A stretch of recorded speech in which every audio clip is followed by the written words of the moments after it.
Sure. Thank you for coming here today. You mentioned crony capitalism, and as you must know, it's very complicated. You have companies like GE and ADM who, crony capitalism has a lot to do with the farming industry too, where large producers take away from small producers.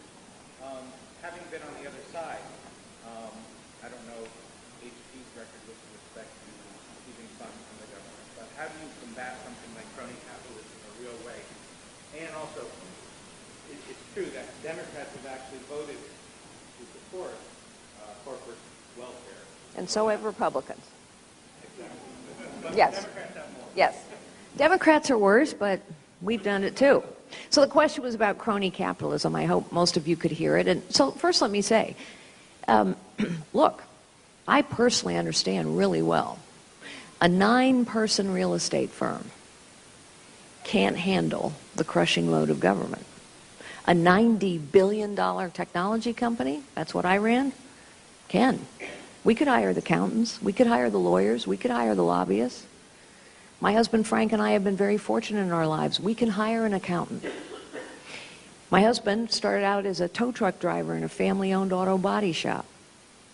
That family-owned auto body shop can't handle it. You see, here's the truth, and this is the truth that we must tell the American people, because the progressives want the American people to believe that it is they that care about the small and the powerless. But in truth, the impact, the consequence of every one of their policies is to crush the small and the powerless. Why? Because when you have something that is big, complicated, you have to be big and powerful or wealthy and well-connected to deal with it. Pick any progressive policy. The more complicated the tax code gets, the more true it is that only the big can deal with it. But yes, Republicans have been guilty of this. Look, there are a lot of Republican candidates running for president who support subsidies of various kinds. Subsidies, tax credits. I don't. I've been very honest. I've gone to Iowa and said, I understand that it matters a lot to you to have a renewable fuel standard, that you want a level playing field between ethanol and oil and gas. And I support that level playing field. But by 2020, the government should be out of the business of setting prices and guaranteeing access to markets. So whether it's oil and gas or ethanol or sugar, this isn't the government's role. So let's give everybody a nice long window to get prepared. But at the end of the day, the only way to level the playing field between small, powerless, big, and powerful is to simplify government dramatically, simplify the tax code dramatically, hack through the regulatory thicket, and get the government out of the business of picking winners and losers. And that applies to everybody.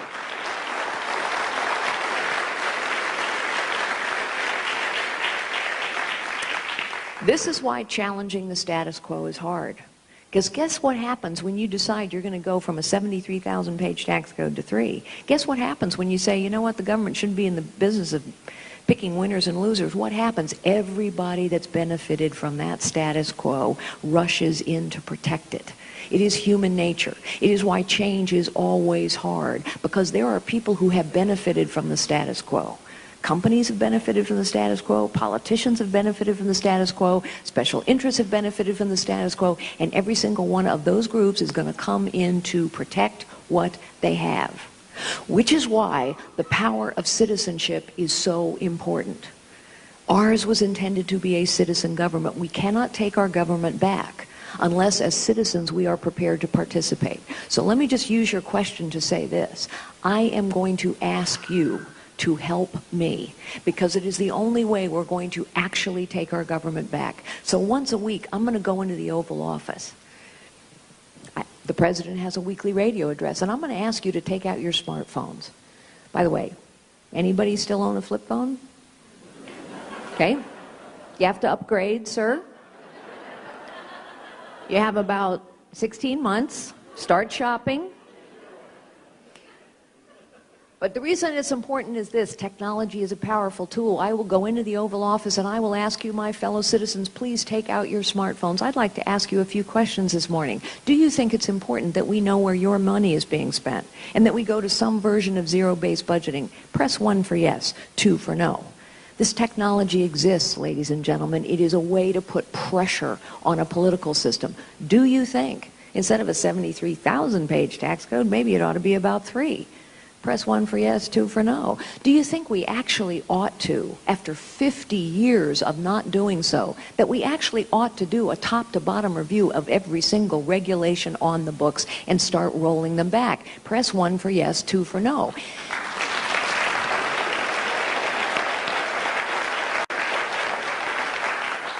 By the way, I know that a bunch of you are going to be sitting there going, hell yes, 1. And I am counting on that. You see, when 75% of the American people think the government's corrupt, when 82% of the American people think we have a professional political class, what does that mean? It means we've found common ground between Democrats, Independents, and Republicans, men, women, young, old. 75% is a huge majority. And that common ground gives us an opportunity not just to win, but to govern differently. One last thing on this. Why do I say I'm so confident? I know why you're going to vote, but why do I say I'm so confident that the political class responds to pressure? Because we have evidence of it. I mentioned the VA. Remember the VA scandal in Arizona 18 months ago? Remember when we learned that veterans were dying before they ever got an appointment? And bureaucrats were cooking the books so we didn't find out? The American people were so outraged that Congress reacted. And they passed a bipartisan bill in 3 weeks, demonstrating they can do something. In 3 weeks, they passed a bill that said we could fire the top 400 senior executives at the VA. Now, by the way, only one person's been fired because the pressure didn't stay on. And the horrors just keep coming out of the VA, but it is a proof point that with concerted pressure on the political process from the citizens of this nation, the political process will move. So go get your new phone. Yes, sir.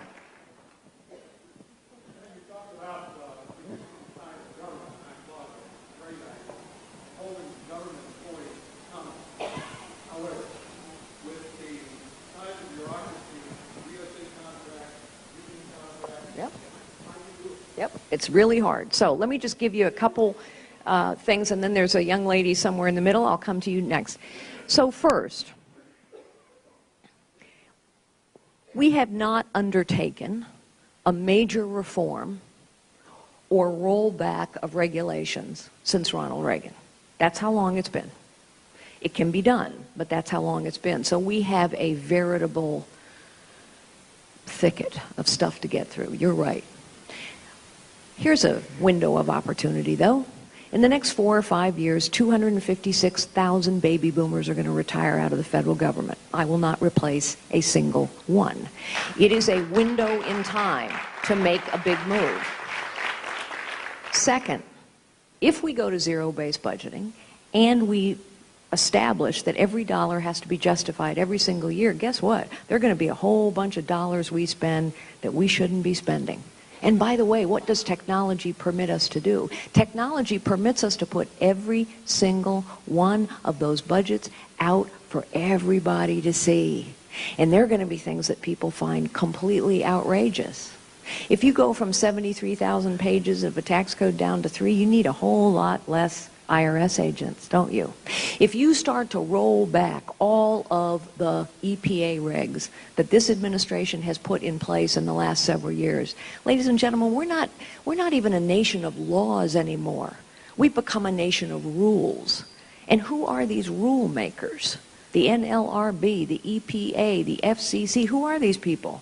They're bureaucrats. They're not elected by anyone. They're not accountable to anyone. They're just rolling this stuff out. So when we roll it back, and we must, when we do a top-to-bottom review of every regulation, guess what? You need a lot fewer people. And please be assured that one of the first questions I'm going to ask you is, do you think that bill that got passed that allowed us to fire the top 400 senior executives of the VA for dereliction of duty, do you agree that that kind of process ought to apply all throughout government? Press 1 for yes, 2 for no.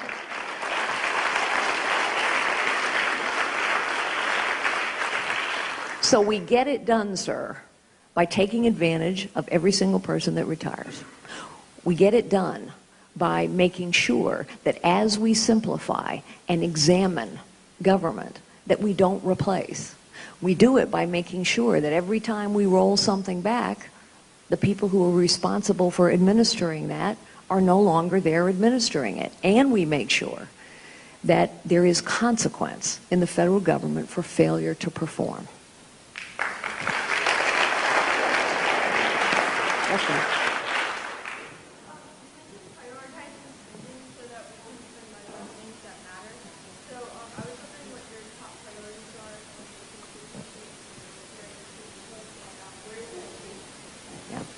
So the question was about, well, what are our priorities? If the goal is to reduce spending overall, but yet invest appropriately in our priorities, what are our priorities? One of them is to strengthen our military and care for those who have already served.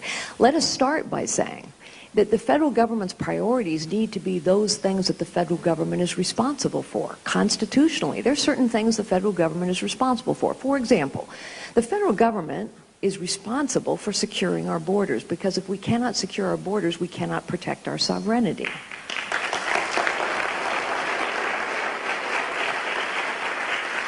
That means a big priority has to be to actually make sure we understand who is coming into this country and who is not, shouldn't be coming into this country. It means we have to put a huge priority on fixing the legal immigration system, which has contributed to this problem for 50 years. What's another responsibility of the federal government? Roads and bridges. Well, guess what? We never have enough money to fix roads and bridges, and we're always asking taxpayers to pay more through a gasoline tax or something else. That's an area. We have aging infrastructure.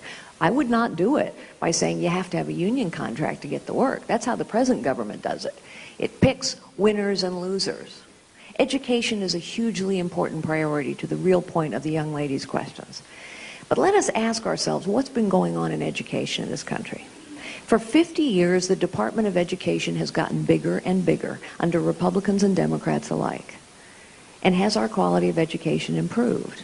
No. In fact, it's deteriorated. In fact, we've had supposed goals of all these centralized education programs to close the achievement gap between low-income children and higher-income children. And that achievement gap is greater now than it was 20 years ago. So what do you conclude from that? That spending money in Washington, D.C., in the Department of Education, doesn't have a lot to do with the quality of education. What does? What does? We actually know the answer to this. What are the two most important things in a child's education? A good teacher in the front of the classroom and an involved parent, family member, or community. That's it. That's it.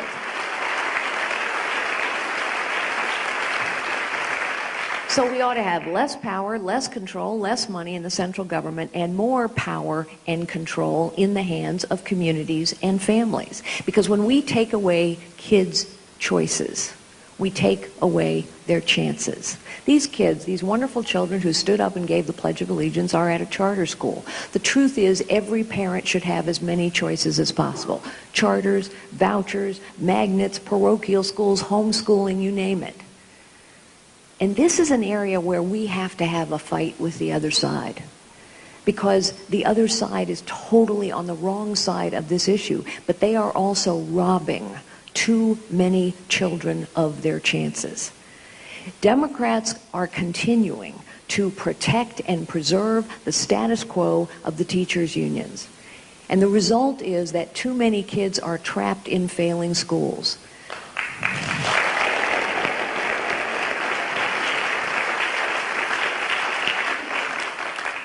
Common Core is a really bad idea. Common Core is a version of crony capitalism, because textbook companies helped write it and testing companies helped write it. It's a standardized bureaucratic program to teach teachers how to teach and students how to learn, and it will not improve. But the reason I say we have to have this fight is because we believe that every child has God-given gifts, that every child wants to learn, that every child can learn, that a child's opportunity to learn prepares them for possibilities later in their lives. Sometimes I tell people say, well, we, progressives believe that. Actually, progressives don't. Not if you look at the consequence of their policies. And I quote sometimes the head of the Chicago Public Teachers Union, who took to the microphones in the middle of a strike in Chicago. And of course, the issue was teacher accountability. And she said this. She said, we cannot be held accountable for the performance of students in our classrooms because too many of them are poor and come from broken families. So what was she saying? If you're poor and you come from a broken family, you can't learn. But never mind, some of us are smarter than others, some of us are better than others, some of us are going to take care of others. Ladies and gentlemen, that is not what I believe, that is not what you believe, and that is not the United States of America.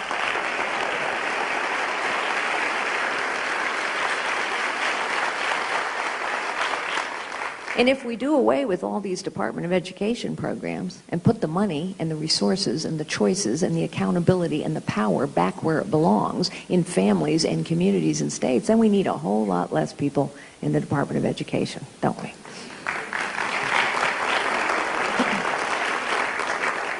Yes, go ahead. You're trying to hand a mic, this nice lady, and... Thank you. You spoke about defense. How specifically would you strengthen U.S. defense, and would you and how would you increase the U.S. Armed Forces?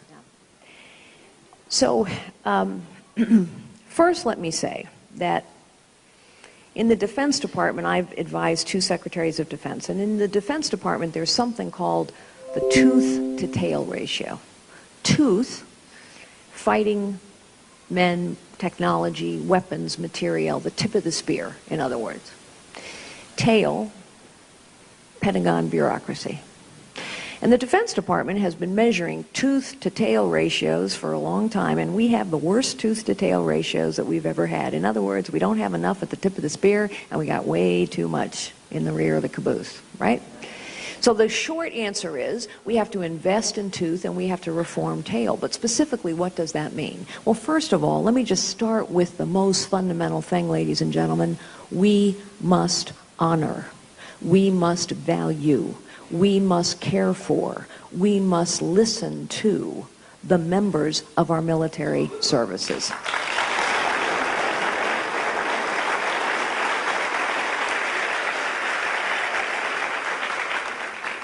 This administration doesn't. It's pretty clear. And it's important to understand how terrible the situation is for so many of our armed services who are out there. You know, I know moms, maybe some of you do too, moms and dads who have sons in Afghanistan, and they're not shipping chocolate chip cookies to them. They're shipping blankets and pillows and MREs. When I was coming in over here, I was watching a young man graduate from the military academy, Marines. And I watched his family. You know, they had, of course, that combination of happiness and sadness, of pride and fear. We have to care for those who serve for us. Specifically, however, we need about 50 Army battalions. We need about 36 Marine brigades. We need 440, something like that, new naval vessels. The Air Force is in relatively good shape. We need to stand with our allies and confront our adversaries. I mean, we have a plan for what it takes to be prepared. There's a priority in which this has to be done. You know, I've said that I would talk to Bibi Netanyahu. I've said that I would talk to the Supreme Leader of Iran. I will not talk to Vladimir Putin, although I've met him. I won't talk to him until we will speak to him from a position of strength. And right now we speak from weakness.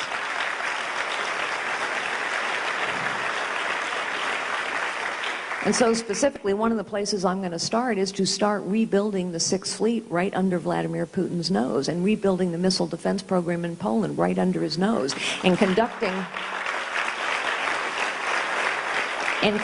regular military exercises in the Baltic states. And yes, we must impose no-fly zones in Syria, because the president of Russia cannot tell the United States of America when and where to fly.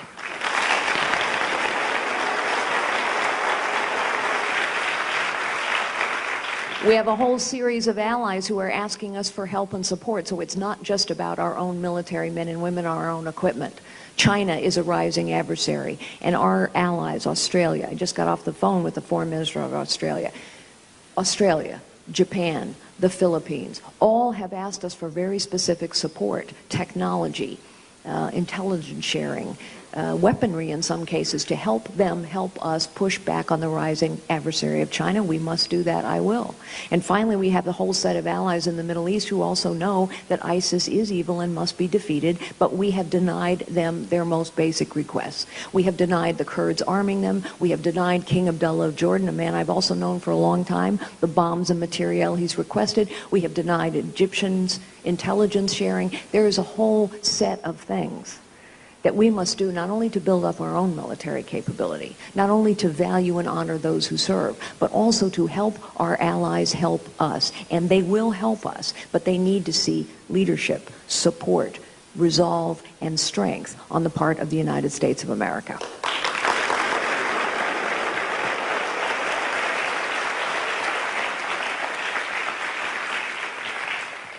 Are you handing the mic to someone? Yes. Okay. Last question. Hi. Hi, my name is Caitlin Heidel, and I'm a homeschool student, and one of my classes is debate, and we got a really interesting question this week, and I was hoping you could answer it for me. Uh-oh. My question for you is whether the U.S. government should financially support countries that persecute Christians. It's a great question. It is a great question. And by the way, the first thing that I would say is we must condemn the persecution of Christians. And this administration has been silent.